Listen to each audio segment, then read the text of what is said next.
آپ تھوڑا سا وقت نکال کر اس ویڈیو کو دیکھیں۔ جب انسان مشکل میں ہوتا ہے، کوئی راستہ نظر نہیں آتا ہے، تو اللہ تبارک و تعالیٰ انسان کی کس طرح سے مدد کرتا ہے۔ اس ویڈیو کو ذرا دیکھ لیں آپ، اور دیکھنے کے ساتھ ساتھ ضرور شیئر کرنا، بڑا فائدہ دے گی آپ کو یہ ویڈیو انشاءاللہ۔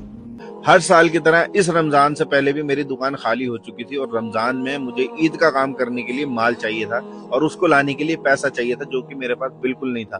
1 سے 1.5 لاکھ روپے کی مجھے ضرورت تھی، جس سے میرا ٹرانزیکشن گھوم جاتا اور میرا کام چل پڑتا۔ کافی لوگوں سے میں نے کہا پیسوں کے لیے، لیکن کہیں سے کوئی انتظام نہیں ہو پایا۔ میں نے سب سے کہا کہ بھائی میں بیچ کر عید کے بعد تمہارے پیسے لوٹا دوں گا، مجھے کچھ پیسہ دے دو۔ تو کسی نے تو پروفٹ کی بات کری کہ میں بھی دے دوں گا پیسے، لیکن مجھے اتنا پروفٹ چاہیے جو کہ میرے لیے پاسبل نہیں ہو پا رہا تھا۔ ہار مان کے میں نے پھر اللہ کے سامنے سر جھکایا اور کہا اے اللہ، جہاں جہاں میں نظر دوڑا رہا تھا سب جگہ سے مجھے نا امیدی ہوئی ہے، بس اب تیرا در بچا ہے، جہاں سے مانگ کر میں کبھی نا امید نہیں ہوا ہوں۔ اے اللہ مجھے اس پریشانی سے نکال اور میرے کاروبار میں برکت کر دے، مجھے پیسوں کا انتظام کرا دے میرے لیے، کہ میں مال لا سکوں، دکان میں اپنی تجارت کر سکوں۔ یقین جاننا، ہر سال رمضان میں میرے جو بکری شروع ہوتی ہے اچھی، وہ 12 یا 15 روزے کے بعد ہوتی ہے۔ جو دکاندار ہیں وہ اس چیز کو سمجھ لیں گے، لیکن اس بار جیسے ہی رمضان آیا، پہلے ہی دن میری سیل الحمدللہ 8 ساڑھے 8 ہزار روپے کی ہوئی۔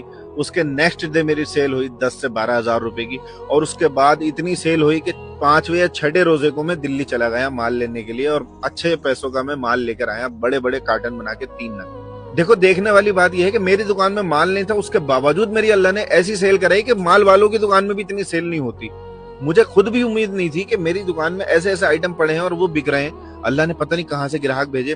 اس کے بعد 5ویں 6ٹھے روزے کو جا کے میں مال لے کر آیا، اور اس کے بعد پھر میں نیکسٹ ویک گیا مال لینے کے لیے، پھر اس کے بعد گیا میں۔ یقین جاننا 4 چکر لگائے اس بار میں نے دلی کے مال لانے کے لیے، اور جو مال میں چاند رات کی سیل کے لیے لایا تھا نا کہ چاند رات میں اس کو بیچوں گا الگ سے، وہ یقین جاننا چاند رات سے صرف 2 دن پہلے میرا سارا مال آؤٹ آف اسٹاک ہو گیا، سب ختم ہو گیا۔ اتنا اللہ نے اس کام میں میری برکت کری۔ اب میرے دماغ میں صرف یہ ٹینشن تھی کہ میں چاند رات پر کیا بیچوں گا، کیونکہ مین کام تو چاند رات کا ہے۔ اور اللہ کا کرنا دیکھو، اس دن چاند رات پہ بھی بارش ہو گئی۔ اس سب کے باوجود اللہ نے میرا کام پچھلی عید سے بھی بہتر کرایا۔ اللہ کا فضل و کرم اتنا رہا کہ جب آپ اللہ پہ یقین کر لیتے ہو نا، تو آپ کو اللہ ایسی جگہ سے مدد کرتا ہے کہ آپ سوچ بھی نہیں سکتے۔ اگر آپ اللہ سے سچے دل سے مانگیں گے تو اللہ آپ کی مدد ضرور کرے گا، ایسی جگہ سے مدد کرے گا کہ آپ سوچ بھی نہیں سکتے۔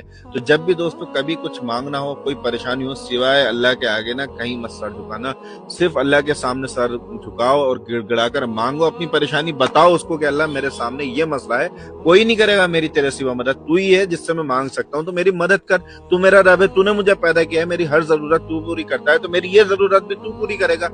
تو اللہ آپ کے انتظار میں ہے، بس مانگنے کی آپ کی کمی۔